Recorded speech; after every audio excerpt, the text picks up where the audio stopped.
If you have, okay, so if you have any problem with being recorded and you would like to rename yourself because your names may appear, you can change your name.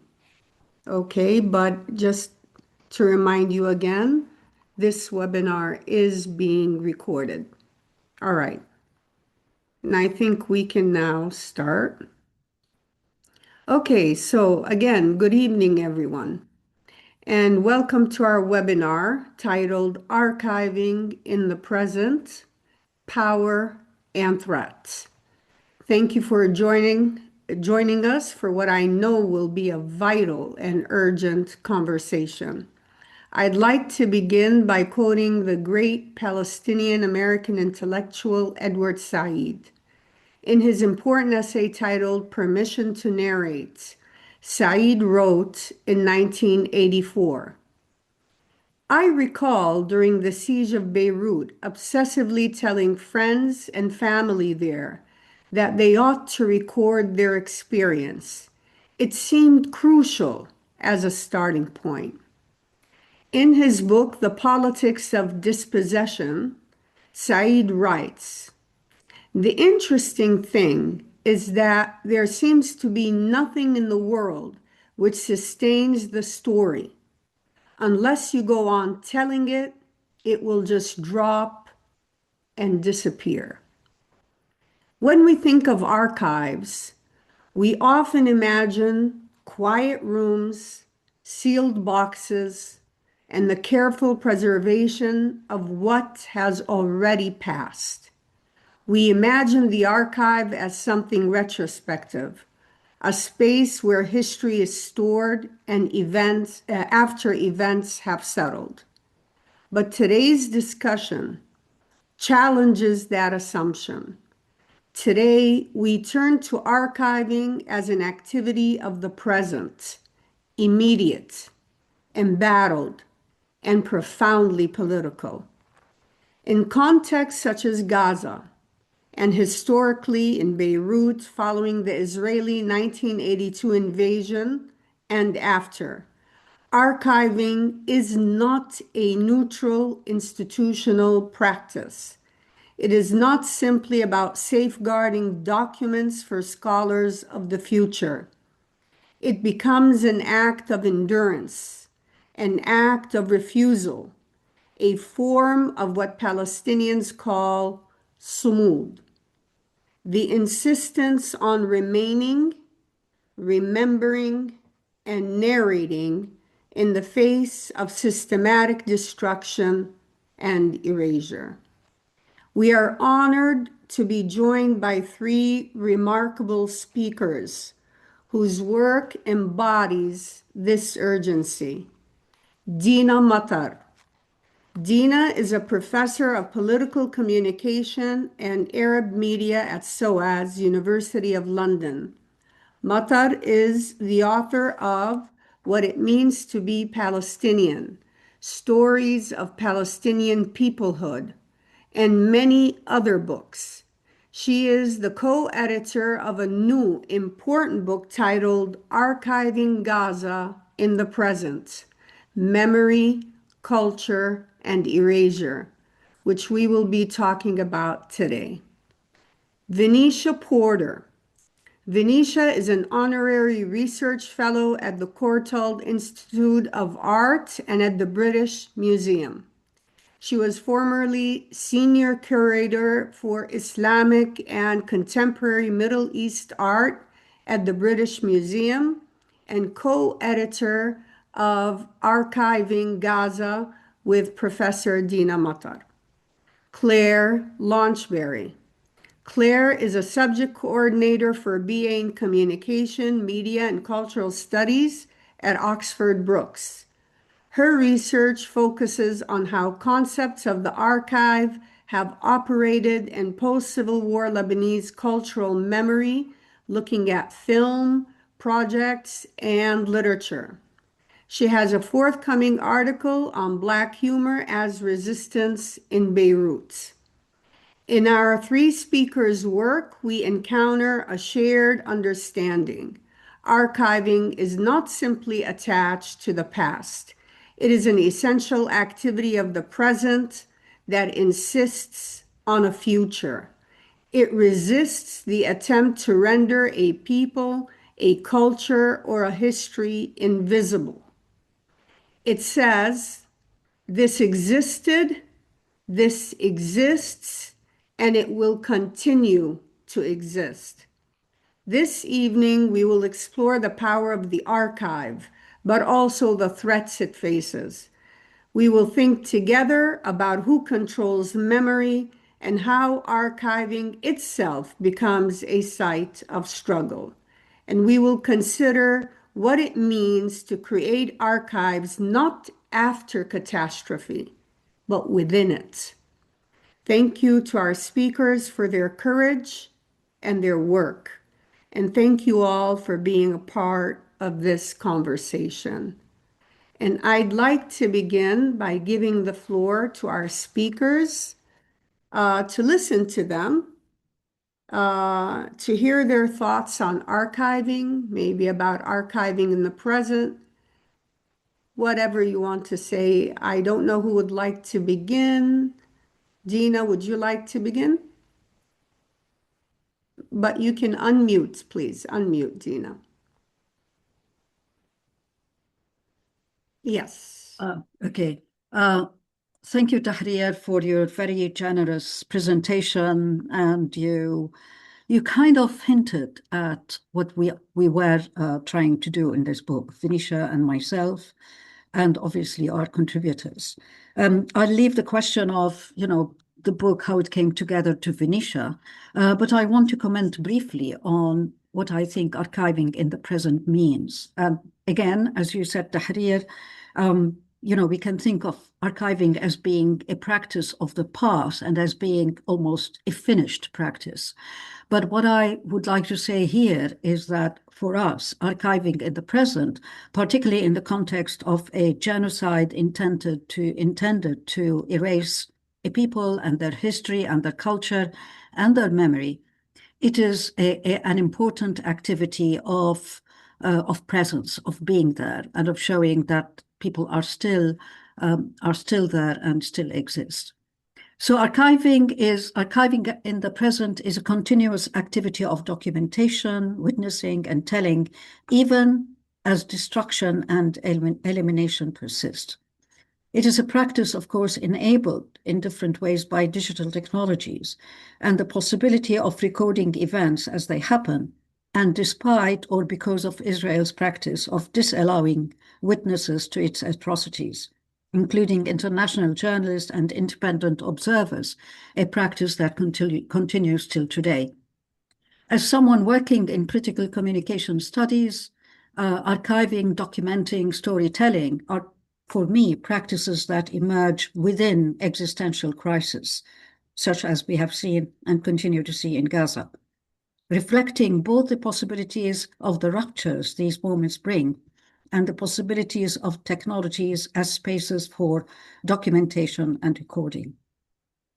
For me, archiving in the present refers to diverse practices that are continuous practices of production, reaffirmation, presence, memory-making, living, and of course, resilience, sumud, that link the past to the present and the present to the past. And of course, thinking about it from a scholarly perspective, these practices are in many ways interdisciplinary in both their conceptual understanding and thrust, but also in terms of their style. And they specifically, and archiving in the present specifically speaks to diverse fields, whether we are talking of Palestine studies, visual cultures, art, literature, media, history, memory studies, politics, and war studies. But for me, as someone who has worked on oral history and memory in different ways, it is a necessary, archiving in the present is a necessary practice to fight the erasure of memory in the present, which I call memoricide. Of course, I didn't invent the word. It had been talked about before. Memoricide is one of the most pernicious and continuous practices of the settler-colonial regime against Palestinians everywhere, ensuring people are violently removed from the land and supporting what might be called settler amnesia when there is no one, or when then there is no one who even knows that there is anything to dispute or survive.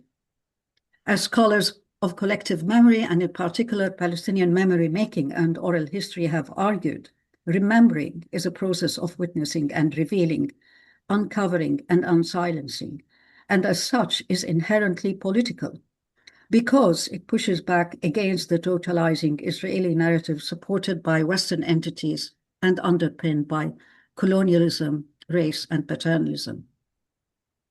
This narrative, as we all know, has for long informed how Palestinians are allowed to narrate, imagine, and think about themselves, and indeed to archive. Zionist ambitions cannot be fully realized if the knowledge of what has been lost, documented in archives, records, texts, and archival traces pertaining to Palestine and Palestinians is preserved and remembered within and across generations. In this book, I think we offer a small gesture towards what is already a growing collective political movement that we can call archiving against genocide. Archiving Gaza in the present, as the different essays in the book show, reveals the destruction of the material traces of the Palestinian people on their lands as a continuation of plans for their physical elimination as an indigenous population from that land, justified by racist biblical myths framed by a discredited yet resurgent Zionist Orientalist framework. Even before the genocide, Palestinian history tells us that archival practices, whether in the form of oral histories, posters, films, artworks, or monuments, or even in history books, have always been about archiving in the present, to recall the past, and about the past informing the present. Archiving in the present, in my view, is also a necessary battle against forgetfulness, whether this is willful or imposed. In his seminal prose poem, Memory for Forgetfulness, Palestinian poet Mahmoud Darwish described Israel's 1982 siege of Beirut, exploring memory as resistance against erasure and the paradox of remembering painful history, thus reclaiming a narrative from war's dehumanization, underlining the struggle between preserving identity through memory and the need to forget trauma, which is a central theme in Palestinian experience and exile, revealing memory as both a burden and a tool for survival and resistance. Archiving Gaza in the present, as we hope the various essays in this book show, represents a clear example of a politics of refusal of reductive colonial narratives that talk of defeated natives and fractured societies, and which only serve to naturalize the divide and conquer policies of empire. Archiving in the present, I conclude, is both restorative and productive. Thank you. Thank you very much, Dina. That's really powerful stuff you have. Yes, many things come to mind. You know, when I was looking at your book, massive, all of these ideas, all of these images, all of these people. How did your book come together? How were you able to bring all of these people together, all of these images? Where did you get them? How were you able to contact people inside and outside of Gaza? We would love to hear about that because, I mean, Gaza, as we've all seen, lay in ruins. How do you document that? How does documentation happen? So if you can comment on that, Venetia, I would love to hear it. Well, thank you. Thank you so much. And it's such a pleasure to be here. Thank you very much, Act for Palestine, for inviting us and also for giving us the opportunity to talk about our book. I'm going to show you a few images from the book to give you a sense of the structure, actually. Can you hold up the book so people can Yes. see what it looks I like? will hold up the book. Yeah. but maybe just going to start with the images actually. Then we've got them there. So I'm going to share my screen, hoping that that is going to work. Sorry, I just have to go back to the beginning. Sorry about this. I've already zoomed you through the beginning. Okay, one more. Okay. Well, the thing to say first of all is that this book began as a conference, and it was Dina and I sort of putting our heads together, and actually thinking that something really needed to be said, that we needed to sort of bring people together to talk about what was going on in Gaza, because obviously it started in 2023, but when we came together, it was sort of about a year later, and with the help of the Arab British Centre, we and the Centre for Palestine Studies, we conceived of the idea of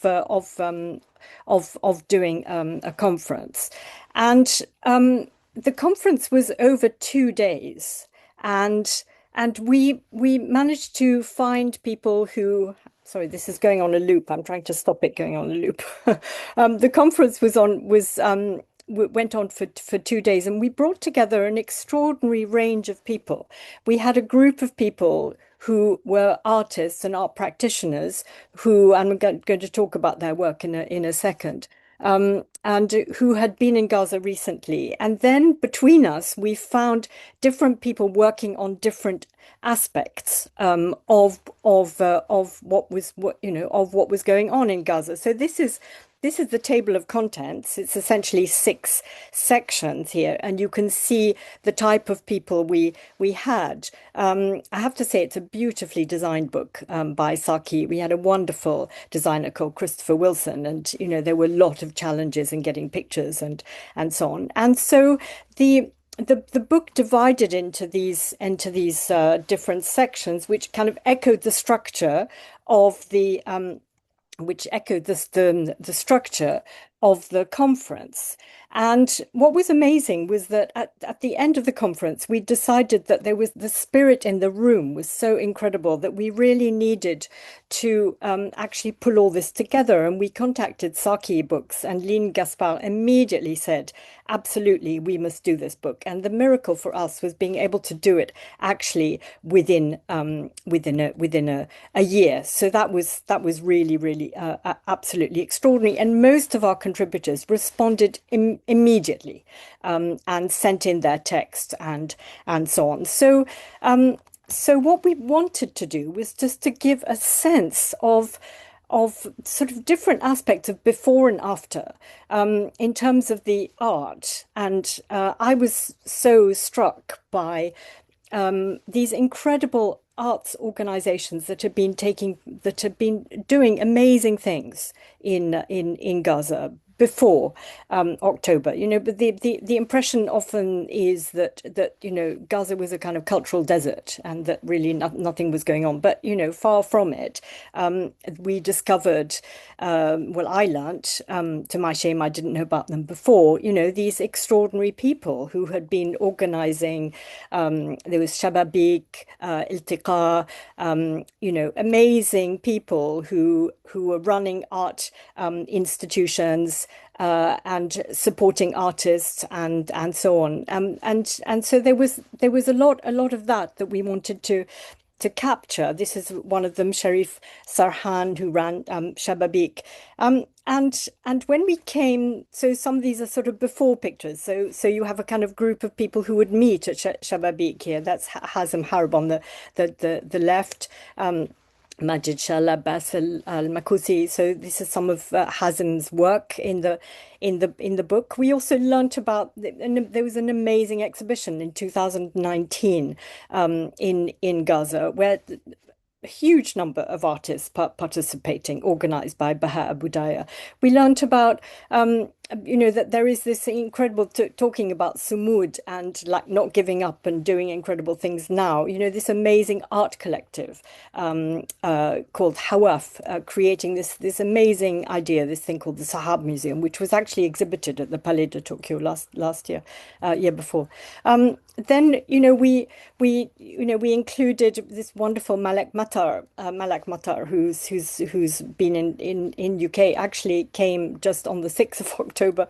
But one of the things in regard to the artists was that I got in touch with this wonderful journalist called Sarvi Gerampaya, and she had been since the beginning contacting artists, talking to them, hearing their stories. And in the art newspaper, she, series of articles, and these are some of the artists that she talked to and whose work were included in the book. So we were telling their stories in the book. So the art part was, for me, as a former curator at the British Museum, working a lot with the works of contemporary artists. I was really, really interested in that aspect. We also look at the archaeology. So here, and these terrible stories of that one heard, like right from the beginning, there was the kind of deliberate targeting of museums and cultural institutions, and that was sort of devastating. Like, how could that happen? So it was that. I'm going to talk about this in a minute, so I'm just going to go back to that one. But that was so. So it seemed like there was a grand plan, to destroy museums and cultural institutions right from the beginning.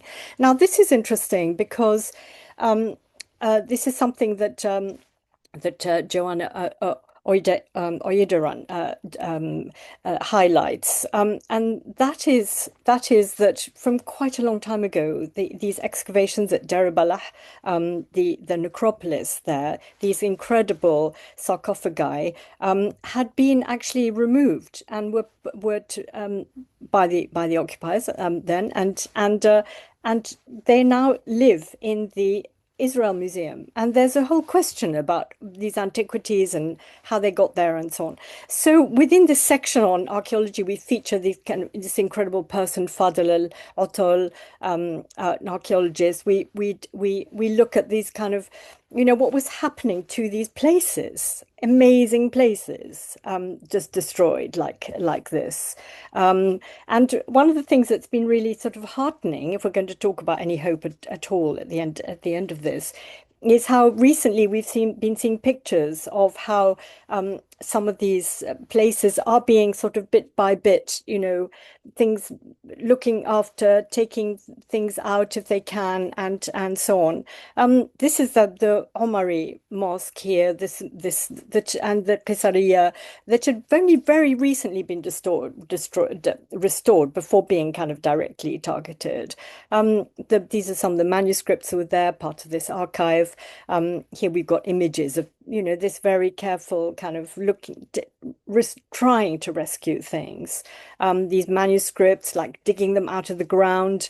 And there's so much now work to be done on all of this. But this is a section Culturicide by Omar Khattan. This is the Carrara Museum, direct hit, and rescuing these objects. And here you see people in the bit of the museum that had not been attacked. People actually like documenting and trying to repair these beautiful objects, which are so resonant of Palestinian culture. I mean, it's anyway. These are the kinds of topics we were discussing in the book. Wonderful essay, Keram, who is the grandson of this amazing photographer in Gaza, and then we look at Tatriz and the tradition of Palestinian costume. This amazing work done by Rachel Dedman.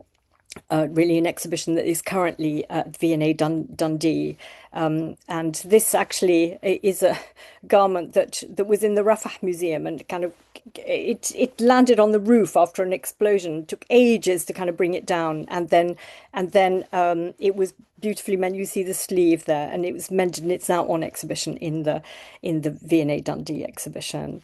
So air-mindedness, Yin Chin Yap. There's Emily Tripp has looked at documenting the destruction. She's the director of Air Wars, and an amazing essay also from Ghada Dimashq in Beirut, the whole issue of documenting, archiving. And one of the things that is really important to say is actually the importance of the physical book now, because one of the things we realized even through the process of doing this book is checking websites and discovering that even after a couple of months, they had disappeared. So in the end, part of this archiving needs the kind of the physical presence. So we talk about here, we're talking about music, and this is ActforPal, music and poetry. Again, this is the work of Riwaq, who do such magnificent work, and over time they've been restoring historic buildings only for them to be destroyed. So I'm going to stop sharing now because that was the last slide. But it was really I hope I've tried to give a kind of sense of what is in this book, and the very many facets to what is this thing called archiving. Thank you very much, Venetia. That's just, my God, amazing stuff. And just to think, I mean, we only talk about the genocide, but sometimes we overlook. You talked about the culturicide, historicide, educide. I mean, this is the killing not only of a people, but of their history and culture. This is erasure in its complete, in its comprehensive understanding or meaning of of the word. Really tragic, but at the same time makes you very angry. And here I'd like to make a link, link Palestine to Lebanon and bring in Claire. Claire, in what Venetia and Dina were talking about in terms of Palestine, Gaza, and Palestine in general, Lebanon is similarly targeted because you have the resistance as well. Resisting colonization, resisting settler colonialism, and the expansionism of the Zionist entity. What have you encountered in your work on Lebanon? Is it the same kind of destruction? Is it the same? And how do you document? I mean, with the destruction that is ongoing, what kind of documentation? How do you select? How difficult is it, Claire?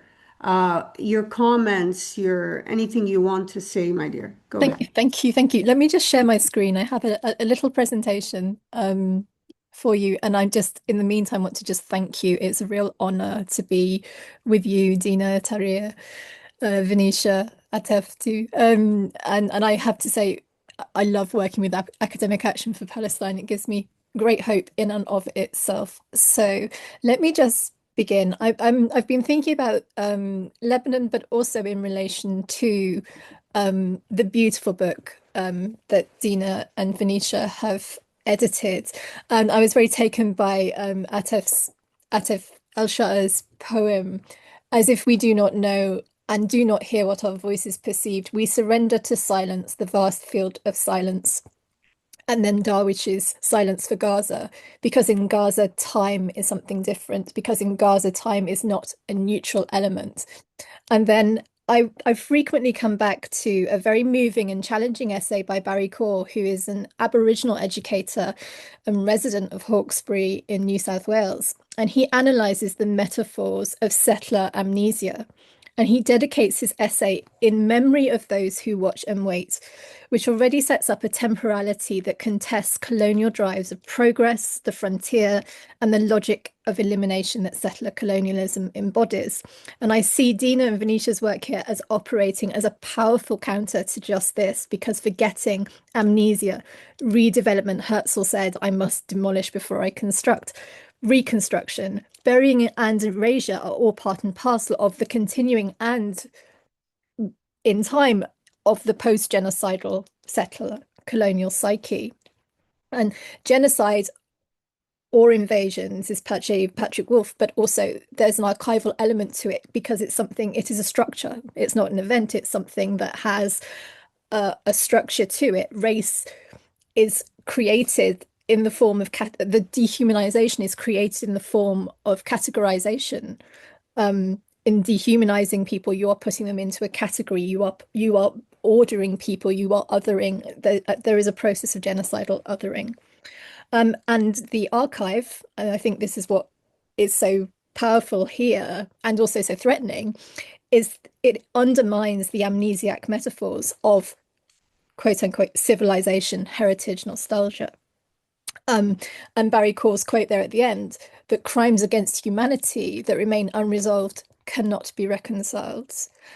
So how the archive as an assemblage of utterances challenges this silence. That's what I'm preoccupied with. So I'm going to start with Jocelyne Saab, who was both a journalist and a cinema auteur. And she put plans in place for a Cinematheque Libanaise. A lot of her practice, I mean, she was an active archivist in her own right. And so she was critical in the curation of collections of cinema in Lebanon or films that were made in Beirut. And the films that form her Beirut trilogy are important testimonial acts which both bear witness to and archive the civil war. So Beirut, Never Again, gives an account of the beginning of the conflict and marks the beginning of an archival aesthetic which runs through her practice.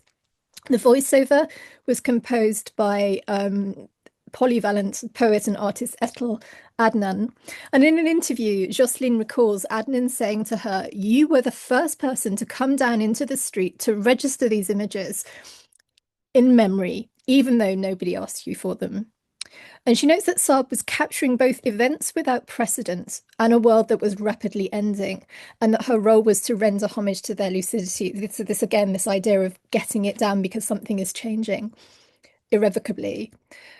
Gianni Vimercati suggests that Saab's documentation of Beirut's destruction in this film amounts to, quote, a morphological reconnaissance of a city dismembered by war in the guise of an audiovisual poem. And Stéphane de Pierre notes how her deft editorial use of montage and its indexical link to the audio combines reportage and experimental aspects, offering representations of absence and of the presence of memory. So eschewing any form of narrative drive, the montage is described as boxes going into one another like Russian dolls. As she's always searching for a Beirut that no one knows or remembers, embodied again in the sense of archiving in the present. She filmed in the hours between 6 and 10 o'clock in the morning when the militia were asleep, driven, she said, by the need to shoot and keep the memory of places. These very powerful images are of burned archives, and it follows a sequence where she shows the shell of the Grand Serail, with the former Ottoman barracks, which then became the mandatory headquarters, and from where Lebanese independence was declared in 1943. And Adnan's voiceover reads that this is where Lebanese independence was proclaimed in 1943, only to be defiled in 1976. And the sequence has this soundscape of scraping strings as it shows the burned archives. And from what I can find out, this is still a work in progress. This damages stuff that happened around March 1976, around the time of the Battle of the Hotels, and the Lebanese Arab Army had occupied the building. I don't think it was them that did it, but it was ransacked and burned subsequent to that. Laura Marks theorizes her concept of the fold. You think of archives of paper, the fold, where in relation to Saab, she sees her technique of montage and deliberately fragmented narratives as a process of unfolding in a compelling archival metaphor. Yet, for Marx, the archive reveals only the tips of the fold. And so she extends it and proposes the idea of fabulation as an archival unfolder, which has an infectious creative power. She determines this epistemological frame as pre-political. I don't agree with her. I think it's actually already political, but she calls it pre-political inasmuch as they hold the power of assembling forces for future action, leaping from representation to fabulation. I want to talk a little bit more about fabulation later, but this also resonates with the Foucauldian archival theory, which acknowledges the powerful thingness, the body, the substance of the archive, but also recognizes it as a discursive formulation for future dialogue. The frame is much clearer in the relationship between two films, the second two films that Saab completed in 1982. The second of the trilogies, Beirut, My City, this time with a voiceover by the Lebanese theatrical legend Roger Assaf, very much in the unfolding mode of Beirut Never Again, and a short work of more conventional reportage, which is the Lebanese hostages of their city, which nevertheless uses much of the same visual material as the cinema poem.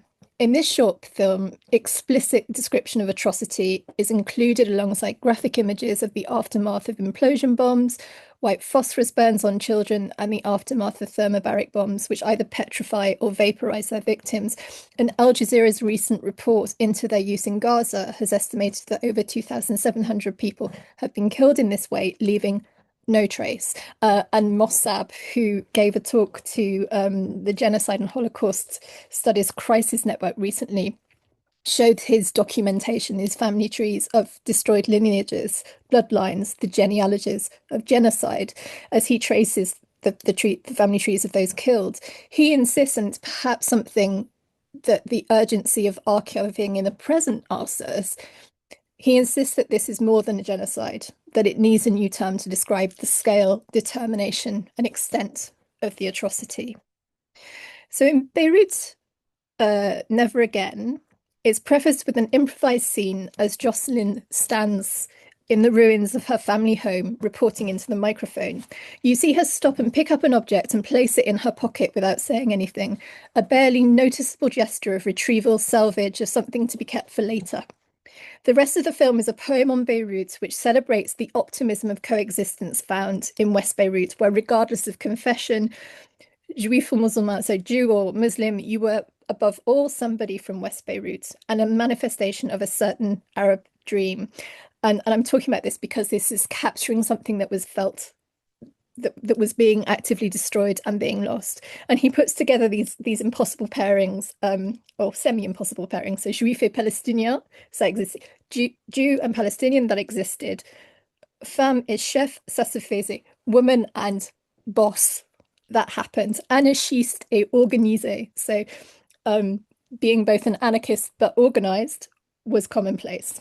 But the price of this utopia was heavy, Assaf states, and the film develops into a meditation on the visual archive, fearful of voyeurism, that such catastrophe becomes a spectacle, of being a tourist in a landscape of suffering before taking a surreal turn in that the images become so overwhelming that it is the witness who is watched and recognized by the scenes, where every place becomes a tale, every name a memory. Recalling Mahmoud Darwish's deliberate temporal and topographical confusion in his account, which Dina mentioned, of the siege of Beirut, Memory for Forgetfulness. I have it in the French here, but the time, Beirut, the place, August 92. And the contrast between the instantané, the snapshot, and the durée, the duration, all speak to the temporalities of the archive and the need in the present, as well as its latency. And I just want to move on, if I may, to South Lebanon, because it's a very different frame, and it was during the Civil War, it was after the Civil War, and it is now. So it has very different circumstances from Beirut. To date, around 30 villages have been completely destroyed and others severely damaged, and there's violations of the ceasefire every day. Limited building work has been subject to continuing air and drone attack. It has also been the site of ecocide, or what Sarah Fregonese has recently termed the banality of evil weathering, as Israeli planes spread highly concentrated glyphosate over the fertile lands. And Munira Hayat's beautiful recent book on landscapes of war has worked extensively with these communities, their shared life wells across the border, and talks about the seasons of war. War there seems to be something that happens with sufficient regularity to have a seasonal aspect to it. White phosphorus has poisoned the soil, and there are still the remains of cluster bombs, including from the war in 2006. So parts of the south remain occupied, and there are attacks on the UN for UNIFIL operations, whose deployment is also scheduled to end next year.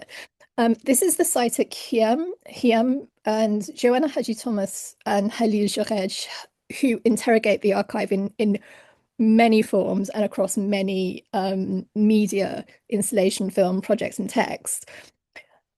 They are also concerned with the resonance of the visual, and the series of projects on the site at Khiam, which is itself is this sort of palimpsest of all sorts of memory cultures. So it was the location of the notorious prison run by Israeli proxies, the South Lebanese Army. And the prison was turned into a museum following the withdrawal of Israeli troops in 2000, only to be destroyed by Israeli fire in the 2006 war. And Omar Al-Khatan's chapter on culturicide notes the difficulty in tracing the social and psychological damage of destruction. And the destruction of this museum, which was maintained and staffed by former inmates, was immense. Hadji-Thomas and Jarej documented the site twice, first in 2000, when it became possible to get down there, and then post-2006. And they set up this series of photo boards in their project Landscapes of Khiam, showing the site prior to its destruction as a kind of fabulation of geography. And these archive photos and the seasonal photos that they took over and again, they took photos of the photos, are the only indexical reminder of what was there before. So set against, this is what they say, set against the backdrop of the ruined prison, the boards recreate the topography of the camp, but strangely give practically no information about the destroyed sites they are supposed to document. Their staging seems to be an installation without an artist. This setup creates temporal confusion, challenging our position as viewers and our relation to the image. With the superimposition of an image onto a ruin of another, a temporality is imposed onto another. And so it is in reality creating a mise en abîme. And they also document, and they're very powerful. I know Victoria's written about them, the little artifacts that prisoners made when they were in Khiam. And I think this is a carving of soap, but they again have this incredible aura and resonance about them.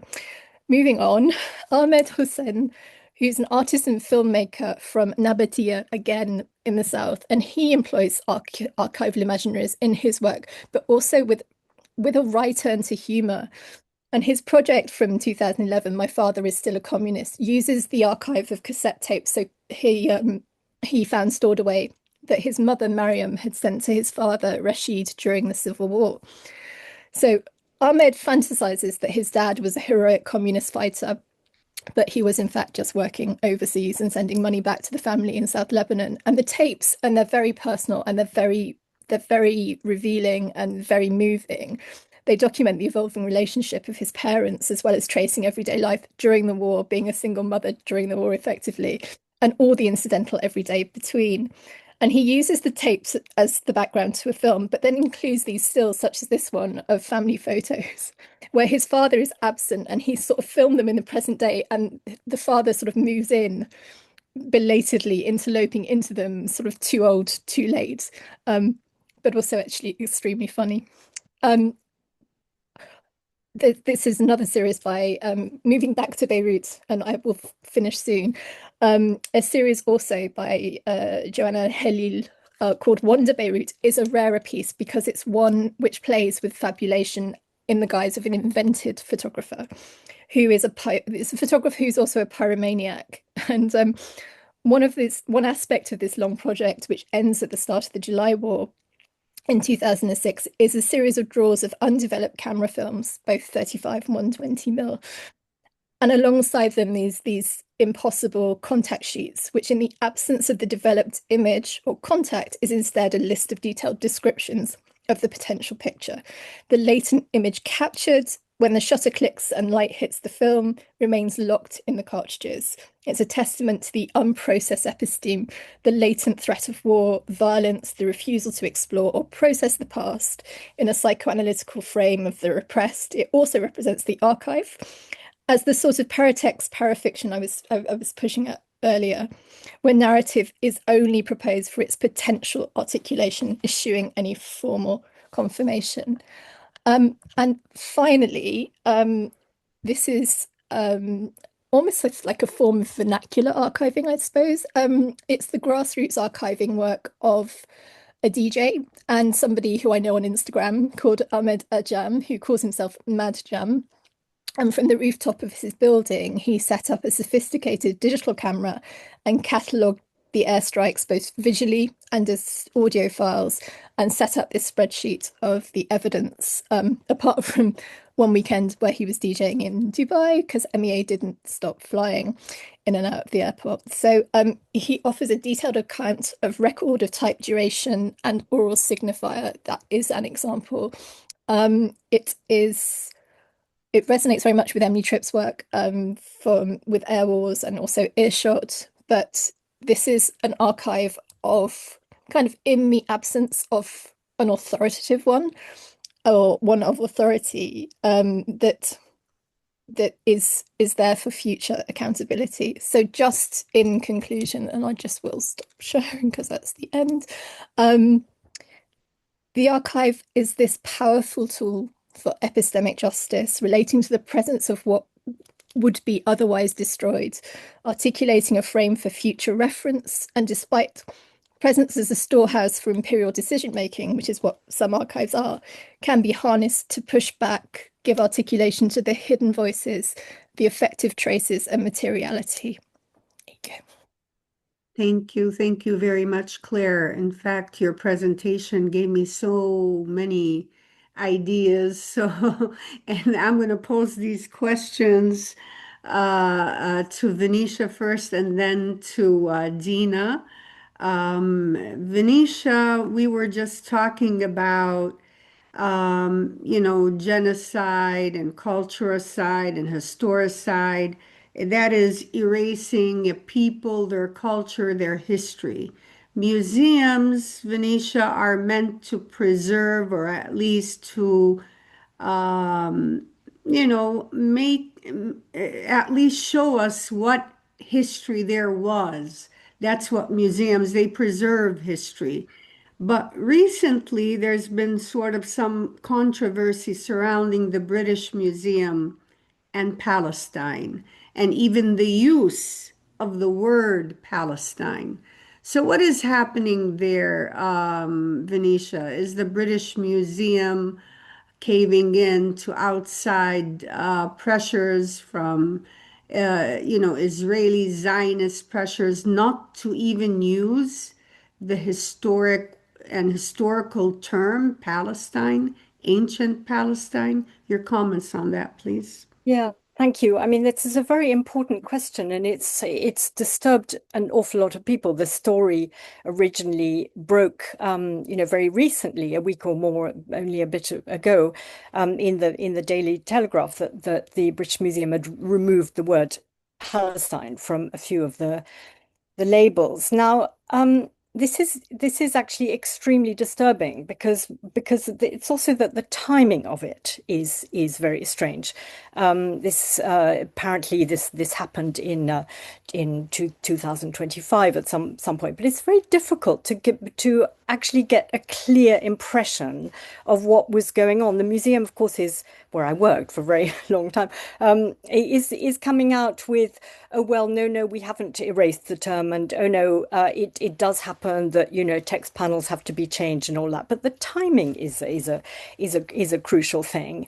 And I think the thing that I find actually really disturbing is that, I mean, my own view is that I feel that somewhere along the line, this particular group of lawyers for Israel have in some way, I think, got at people in the British Museum. But, we can't verify this. And I think what's really important is that the museum should be coming out with some kind of like clear timeline.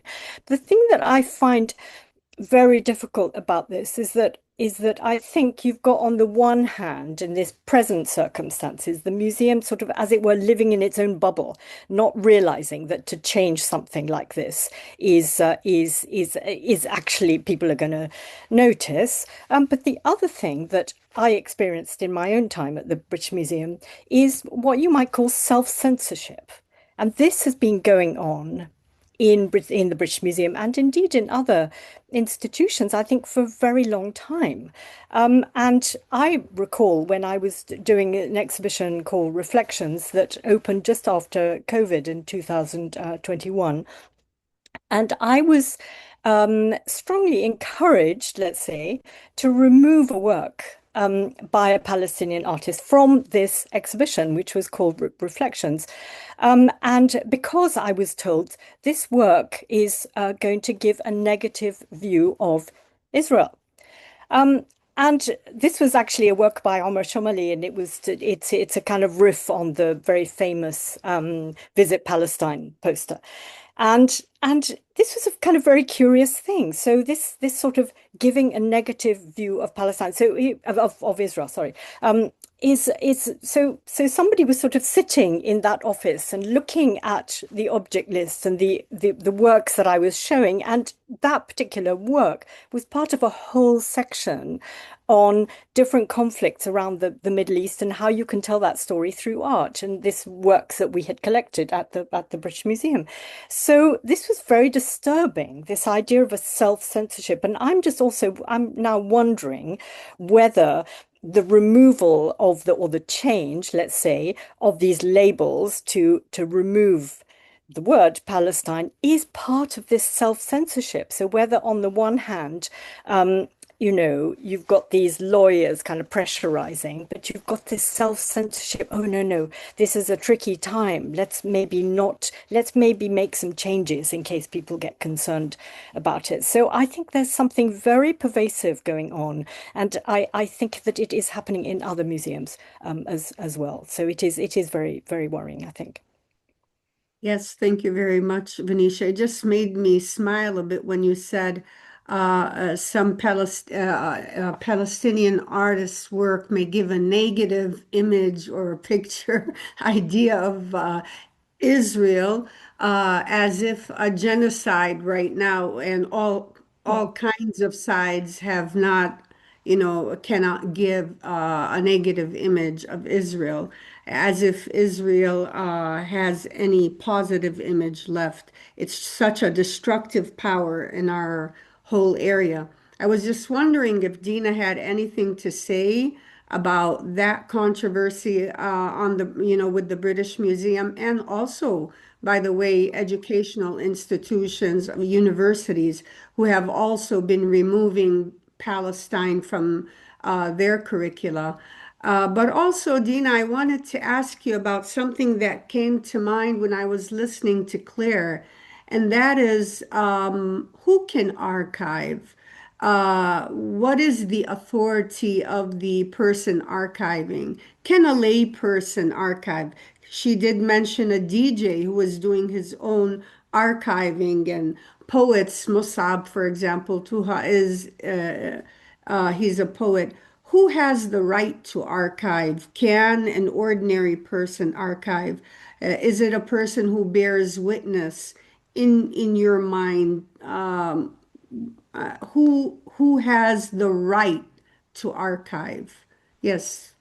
Thank you so much, Tahrir. And just briefly in relation to the kind of silencing of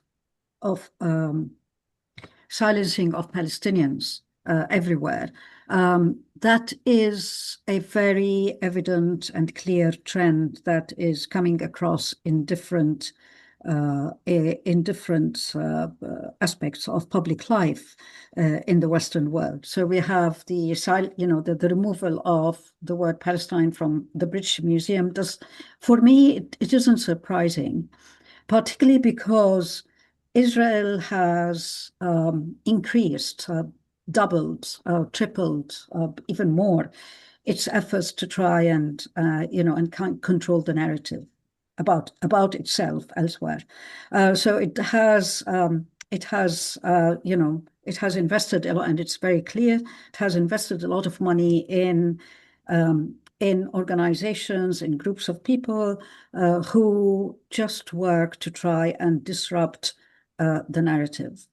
And we have evidence of silencing that it's very clear in Western media's coverage of the genocide, which I have written about in terms of a form of epistemic violence against the Palestinians.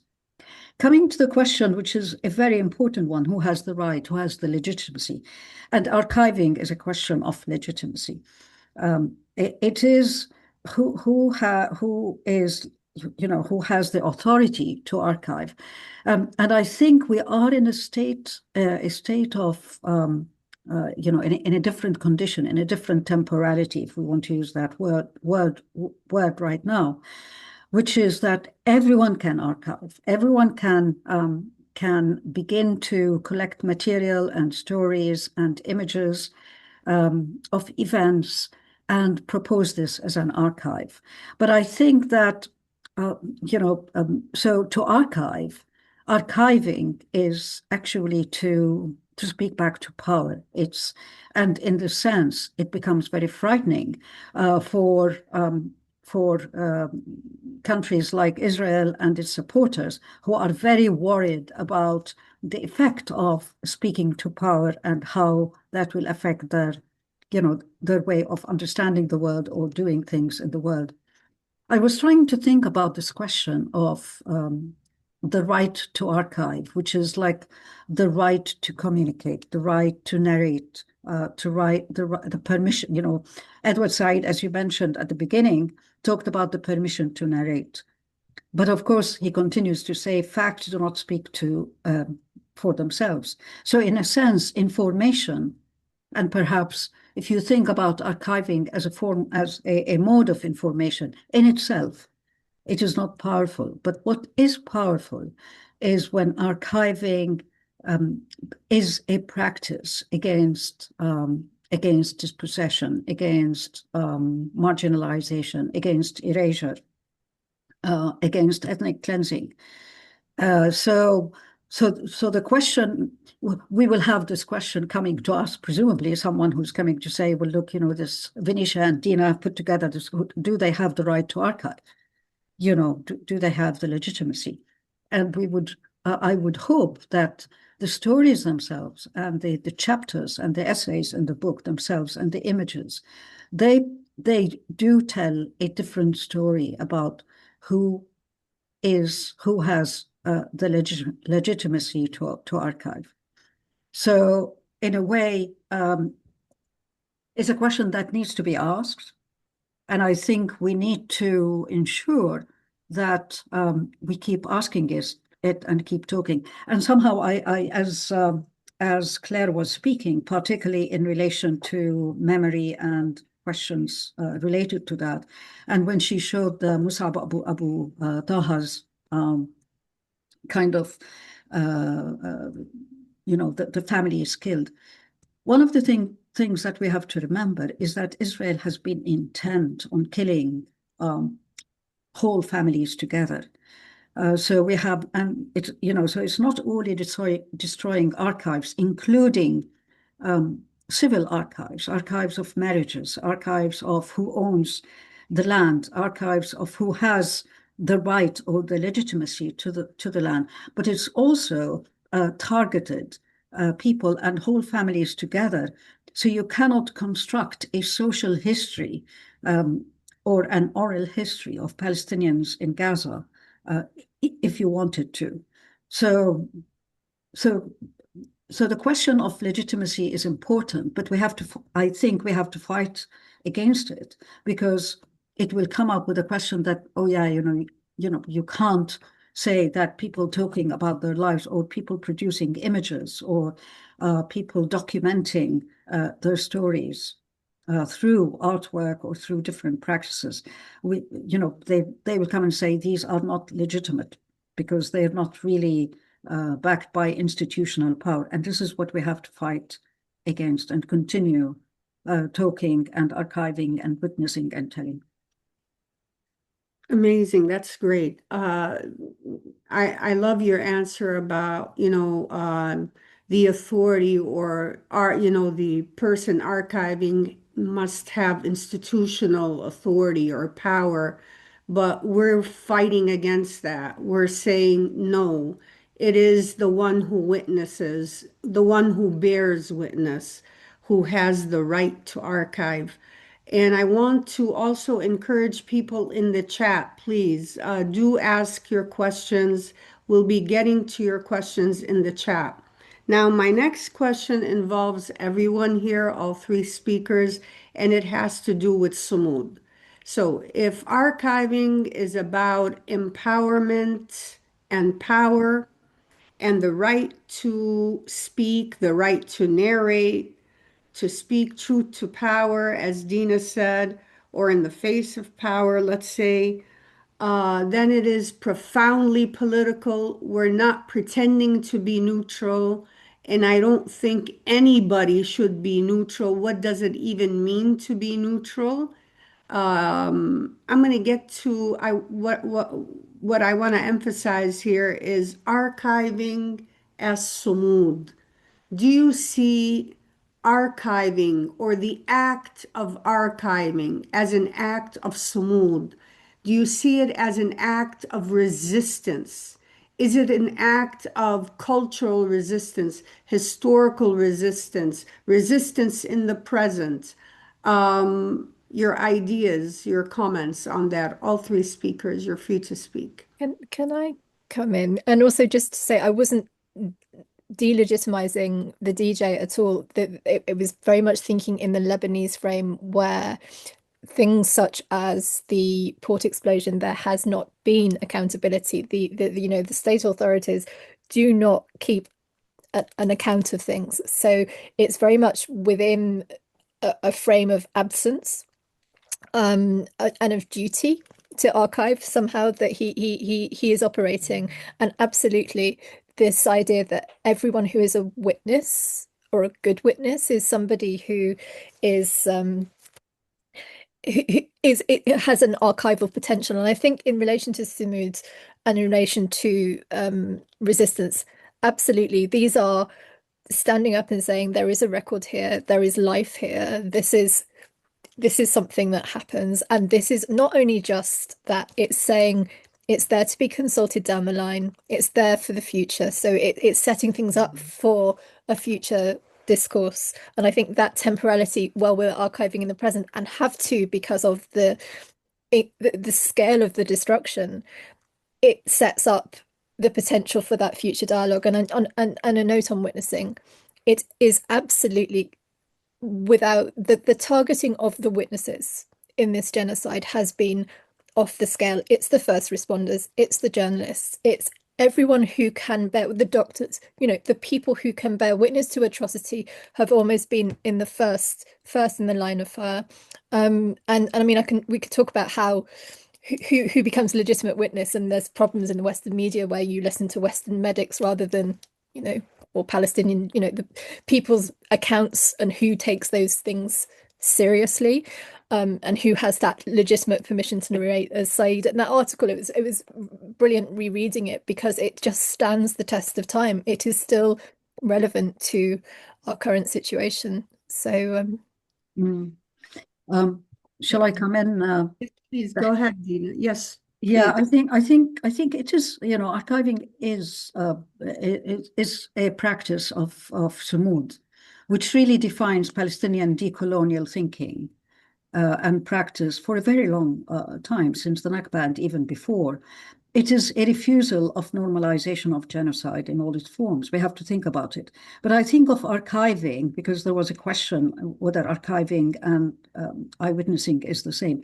It's a continuous process. It's a process of, that includes that, it's a process of documenting stories, lives, experiences, events, and and kind of destruction, documenting destruction and rebirth of following destruction. So it's a process of affirmation. I see it as a process of affirmation of lives before and after, of culture and heritage before and after, despite the incredible destruction. But it's also a process of determination. And I think I would like to stress the point of determination here. It's the determination and the will of Palestinians to life, and to resist. So yeah, it is partly a practice of sumud, but it's also resistance, it's also affirmation, and determination.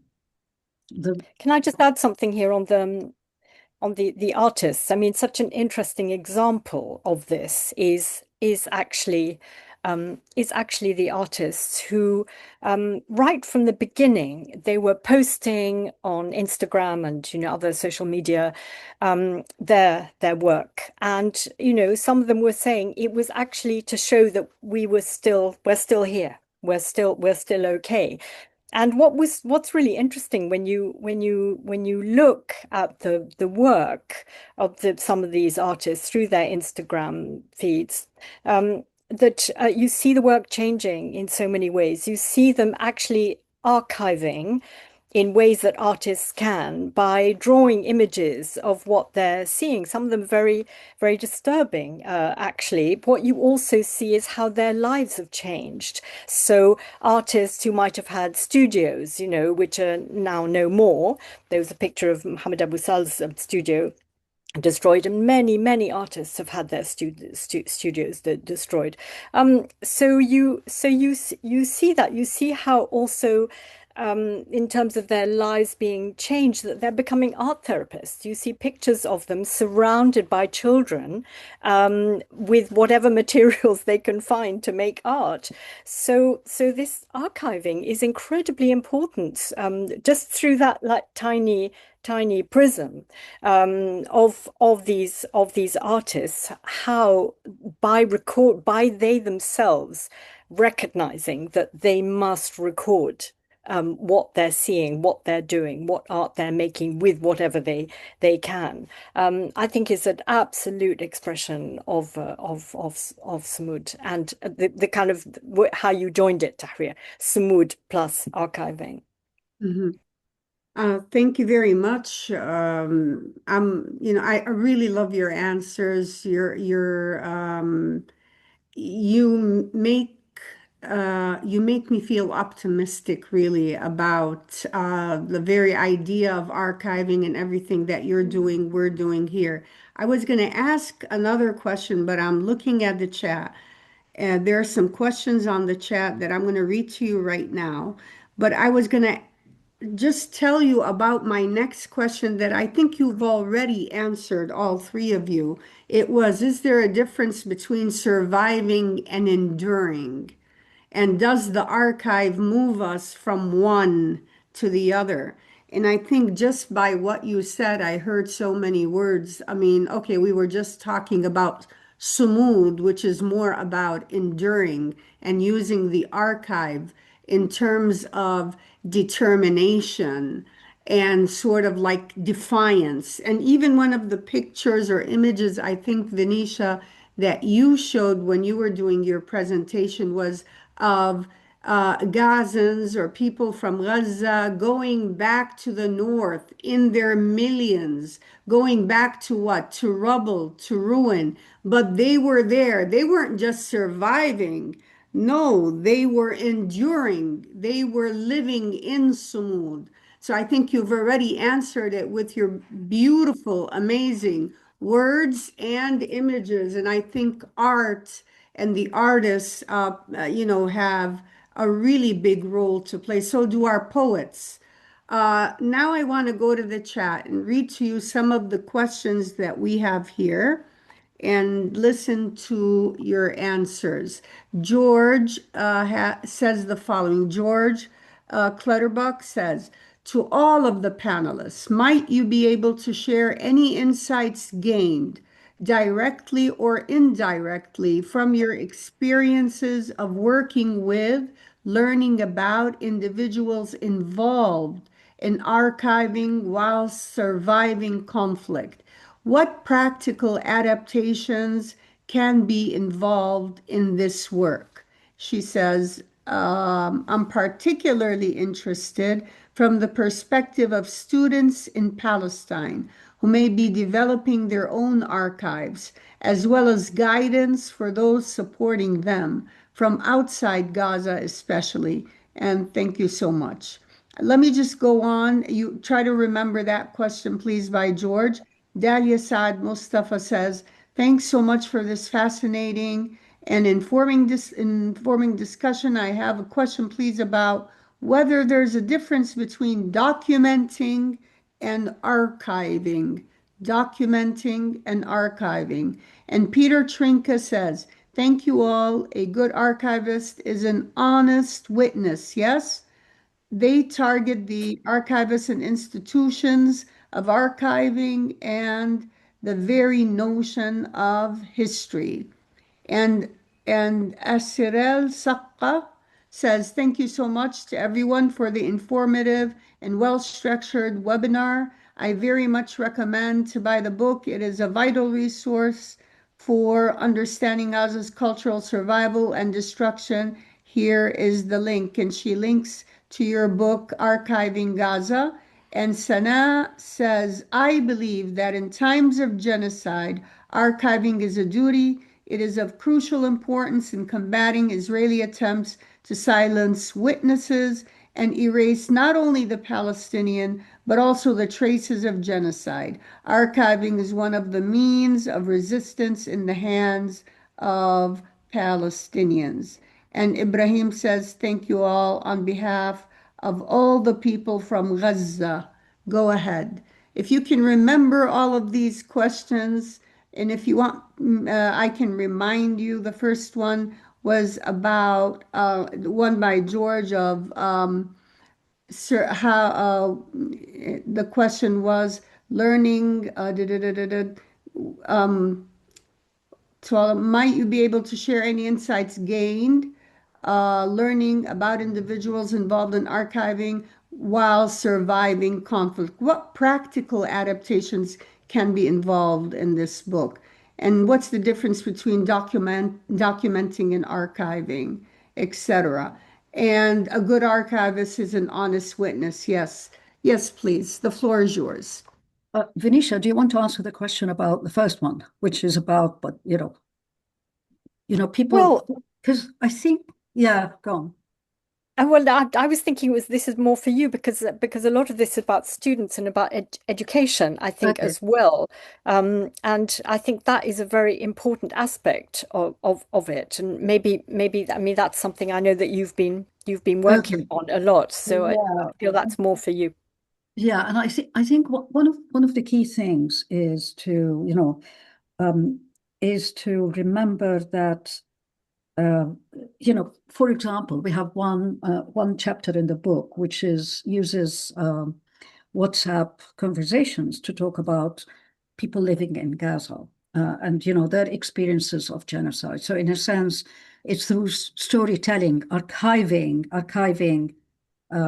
Or maybe archiving the lived experiences of genocide, which is, in a way, if one wants to try and make an analytical piece out of it, you can use those terms. But one has to remember as well, the kind of the trauma, the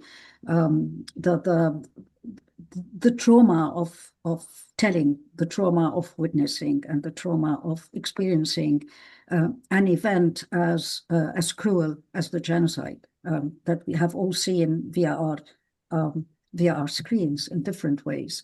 So I've been working on another separate project, which is content creators in Gaza who are producing stories. And one of the interesting aspects of that is, again, how they relate to trauma, how they can continue telling their story while being traumatized and experiencing the same trauma as everyone else. It's a difficult question. And I think it needs further interrogation about the experiences of archiving or archiving yourself. If you're archiving yourself, what are the questions that you can get out of it, which is something I'm beginning to work on, but I haven't come to a conclusion in relation to that. I just want to add something about the part of that question was part of those supporting them from outside Gaza. And just last weekend, I was in Manchester it was the last day of a really extraordinary exhibition, small exhibition that was called Voices for Gaza, that was in the Rogue project space, curated by somebody called James Walmsley, who's been supporting artists from Gaza for a very long time. And what he'd done there was that he had, because it's very difficult to get art from Gaza out, that these artists had all sent him like high resolution images of their work, and he'd had them printed most beautifully on beautiful art paper and so on. So he was an example of what could be done outside Gaza to draw attention to the work of these artists. And at the event, it was co-organized with Cummer Press, who produce extraordinary books, and one of them was this book called For Voices of Resistance, which was actually transcriptions of diaries, and so all of these different kinds of things, outside Gaza. What is it that any of us can do? I mean, like the gallery in London, P21, has been systematically doing really interesting exhibitions in connection to Gaza. So I think this is the thing, is that anybody who can keep drawing attention, coming back to it again and again, not letting this die, and not the story die is what I mean. And so these individual interventions by kind of strong, motivated people, I think, are really, really important. Okay, thank you, Venetia and Dina. I just want to read a bit more from our audience. Savannah says, thank you for such an insightful discussion and the invaluable work you're doing. I'm currently working as an assistant curator with a museum, but I hope to begin a personal research project of creating an archive of my partner's relative who was a member of the PLO in the 80s. I am unable to do this connected to my professional role, but I wonder whether you would have any suggestions of where this type of archive could be held in the long term. And G. Simmons says, what is the role of the U.S. helping or hurting in the process of archiving and documenting beyond support of the Zionist entity? And Emina says, thank you so much for all panelists. I'm reading your book, Archiving Gaza in the Present. Fascinating book and also so beautiful format. I have a question about trauma and archiving. There are thousands of children who witness the loss of their parents and all their family members. We're all witness to this huge loss. How we are doing archiving people who are searching remains of those who are under the rubble. Also, it is about their trauma and suffering. Okay, thank you for your work. And Sanat says, is there a plan to translate the book into other languages?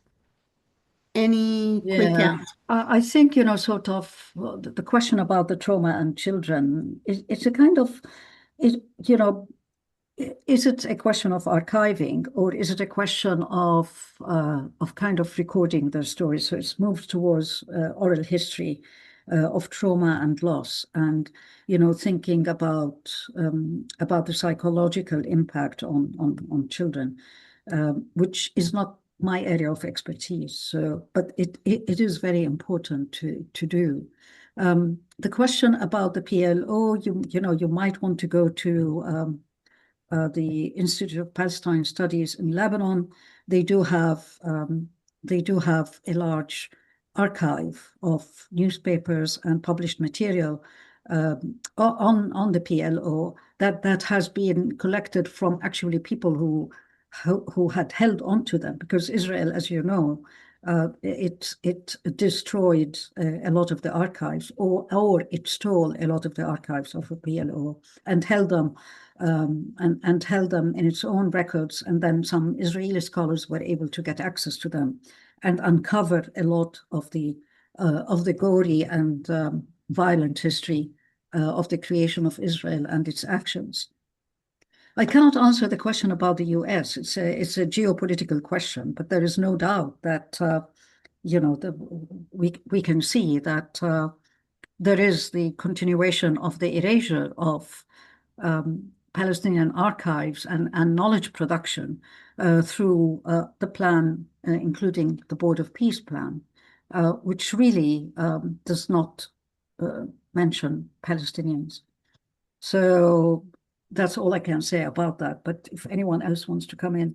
Could I? There's just a few things. One of the things we've called this webinar Power and Threats. And I think and it answers, it's thinking a bit also to George's question.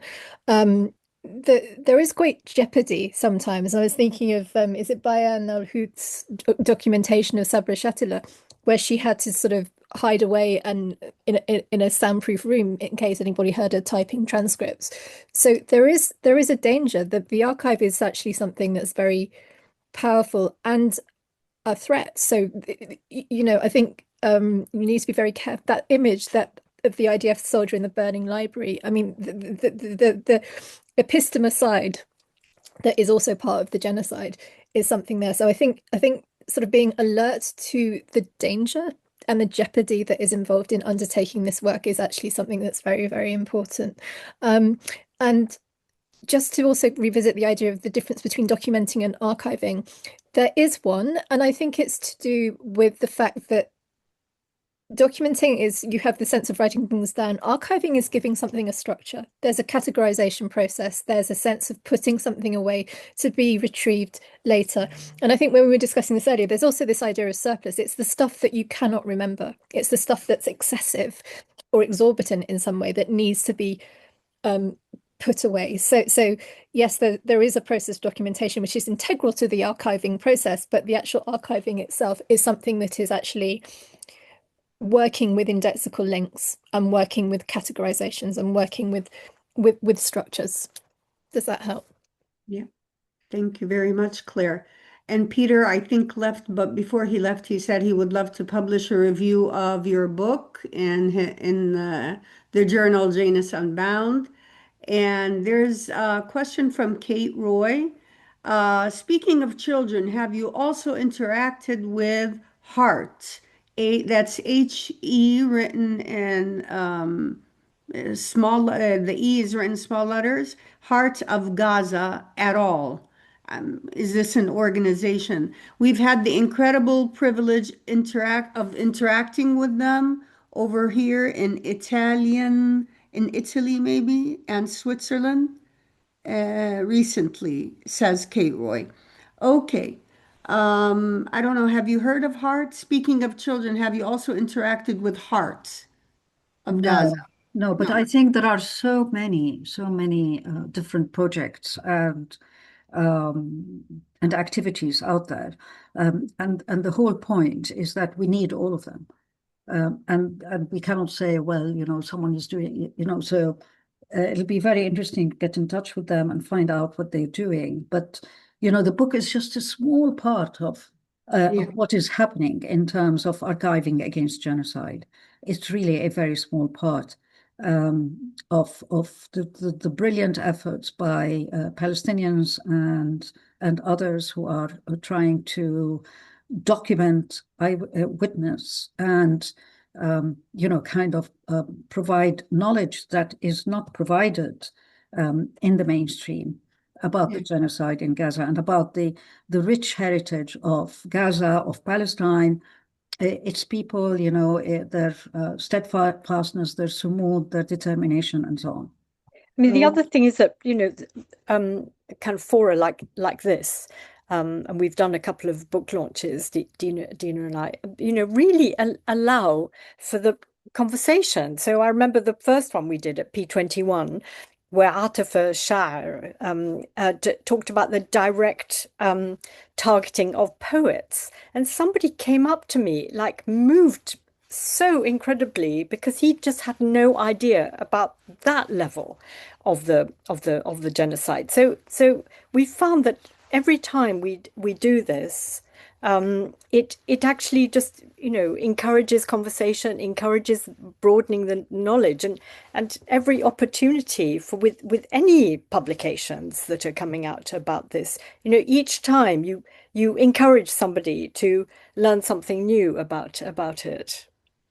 Absolutely, Venetia. And in terms of targeting of the poets, it's like killing the messenger. I remember my friend Rifat Al-Arir, who inside Gaza, because he was very outspoken and on X, he was writing, and messaging the whole time. So he was influencing a lot of people, especially the young people, the younger generations. So because of that, they specifically, of course, there's a genocide and whole families are being eradicated, eliminated, exterminated. But at the same time, they're very specifically targeting the poets, the writers, the thinkers, the intellectuals, anybody who can get the message across. Now, before I ask my last question, I want to ask you about the idea of destruction and the finality of the kind of destruction that the Zionist entity is undertaking in Gaza and different parts of the Arab world now. So, if destruction attempts to impose finality, to close history, how does archiving interrupt that finality? And what kind of future is being claimed through this work? So, how is archiving interrupting, breaking up this kind of finality that the Zionist entity is trying to impose upon the very idea of Palestine? I think for me, very briefly, because I know we're almost running out of time, archiving interrupts the finality by denying the finality or by exposing the limits of the finality, because the finality means, kind of destroying everything to a situation of not being able to be retrieved. But as we see from Gaza and the images coming out, it's just really amazing. There's, images of someone having their suhoor coffee on the balcony looking at ruins. So out of the ruins, we're beginning, we see a new life coming, new ways of living. We see determination, as I said before. And I think archiving is a disruptor. So it disrupts this narrative. And that's why, encouraging everyone to think about archiving, not in the sense of it, being on a bookshelf, collecting images and material, but as a process of regeneration, of speaking back to power, as I said before. Great. I think the other thing I would say is that in terms of this destruction, what Dina was saying just now, we through our work, that we learned a lot about what architects are doing. So two of our contributors, Yara Sharif and Nasser Gulzari at University of Westminster, are part of a group of architects for Gaza, they're called, who are working with the authorities, Palestinian authorities in Gaza, to actually think about ways of rebuilding and coming up with solutions. And I think this is the thing. That's the way of sort of breaking the narrative, is to show that actually you can repair. Those pictures I've seen of Qasr al-Pasha, being actually people going in and finding things amidst the rubble and all of that. So I think all of that is hopefully breaking that, the deadening effect of the destruction, to show that there is hope, but this archiving all the time, the archiving, both the rescue as well, people are doing this as well. So this archiving is not stopping, which is what is extraordinary, I think. Okay, and I'm going to get to my last question, but just so we can acknowledge Ibrahim, I can't read everything he said because it's really a very long statement, but I'm just going to read a little bit, just the top part. Archiving in Palestine today is not simply about preserving documents.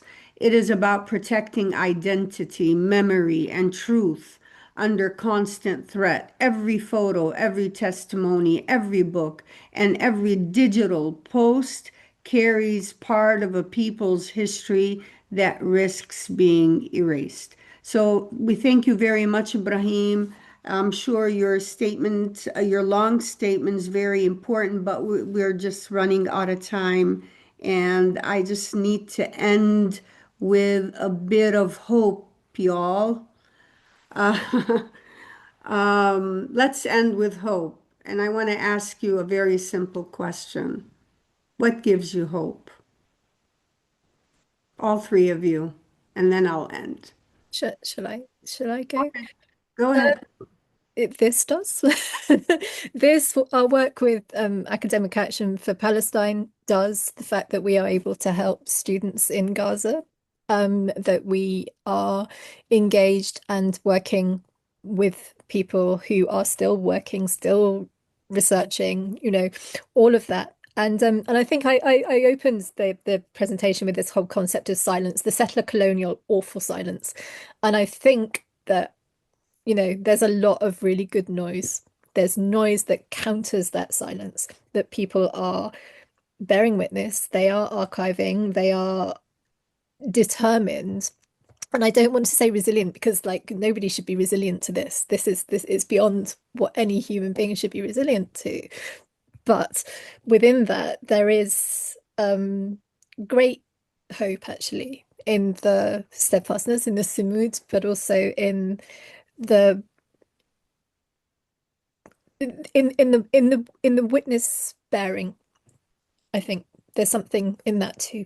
And these pure sort of there's the retention of something that actually I'm very cynical about academia these days, and there's something about working with academics and our students and colleagues from Gaza that gives me hope and restores my faith in all of that. So I just wanted to add to that the two things really. One is that academic side that when we hear about students who are able to take their degrees and so on, thanks to people like you and others, that really gives me hope. But I think in for me, the most important thing is the hope that all of this recording, this archiving, is actually a testament, and that in the future, it's going to take a long time, but in the future, that actually the Israelis are going to be held to account for what they've done. And for me, that's actually the important thing about all this archiving and recording, and that it has to be correct and accurate, which it is, and that in future, people will see exactly what they have done. I think Venetia has answered has said what I wanted to say, which is archiving as a record of war crimes as well. So this is really important, and this is why however many spaces we have, however many voices, the more we have, the better material we have to bring Israel to account and all the war criminals and their supporters. And it's a very bleak moment for Palestinians, Palestine, and for those people who believe in human rights and the human right to live, which is denied Palestinians. I think we can still find hope in little moments of like this guy having coffee on his balcony. They're just so uplifting. Children, hugging each other and dancing and learning new stuff. So yeah, that's all. Thanks.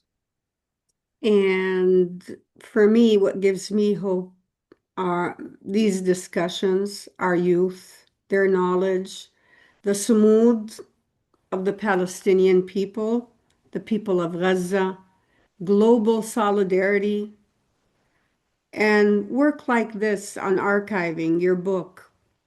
We are archiving in the present, and like the people of Gaza, here we shall remain. the people of Gaza, like the people of Gaza, they remain physically on the land. And us, we remain mentally, spiritually, academically with them. We're keeping the conversation going.